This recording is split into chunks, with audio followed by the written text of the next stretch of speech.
Thank you so much. Thank you for having this hearing today. I'd like to try something new, so I'm going to ask all of the witnesses, if you will, I'm going to put this in the record, but I'm going to ask you if you will answer me in writing to these questions, but it will be on the record.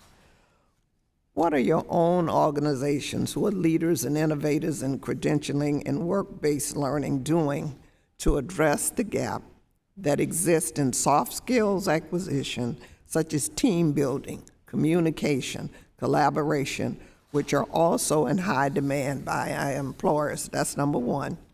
And how can we begin, even before college, to foster collaboration between formal curriculum tracks and competencies, credentialing, and organizations like yours? My own experience with my 5,000 role model boys has shown that we cannot wait until students reach higher education.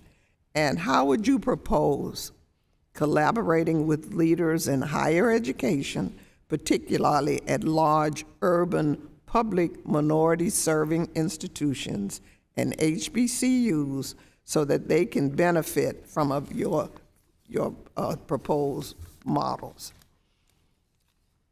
And Dr. DuBrois, you highlighted that the current emphasis on formal education strips historically disadvantaged communities from job opportunities. 80% of Hispanic workers, 70% of blacks, and 75% of the rural workforce, as well as 70% of veterans.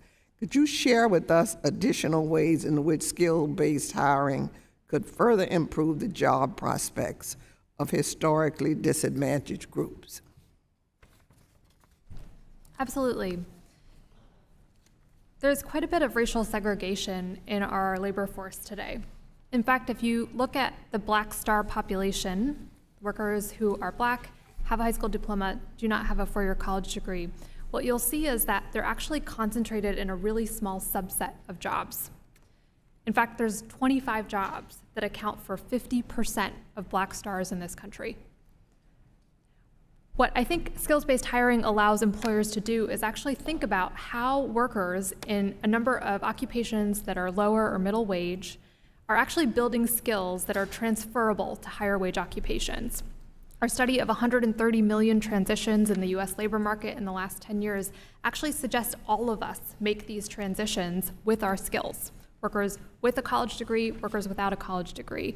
What we see, though, is that Black workers and Hispanic workers are not given access to skills-based transitions the same way as white workers. When they do get access to those jobs, they earn less than their white counterparts. We also see that for women, when they do achieve that transition, they are also earning less.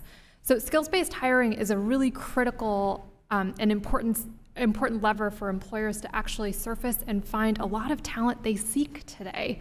And I think it's imperative on us to actually think about this method to diversify our workforce across the labor market.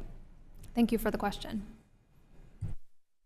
Mr. Healy, in your testimony, you touted how the implementation of a blind screening resulted in the hiring of a more diverse class of developers, and your experience can help reduce potential biases across other industries. What are the other insights did you gain from the implementation of blind screening? Thank you for your question, Woman Wilson. I do agree that blind screening as a process, as a way to identify hidden talent, emerging talent, is very effective. And we ran such a process in our labs, SAP labs in California, and also used blind screening as a way not only to identify talents that are often overlooked, but also as a way to rotate talent within our organization as well, which became a part of our development program. And this was very effective. We found that in our incoming class, by using blind screening process, 50% of our talents were female, and the largest number of underrepresented minority talent as well, into technology jobs that are traditionally overlooked. So we're an advocate for that, and not only that for identifying talent, but also for rotating and growing talent within an organization. Thank you. Yield back.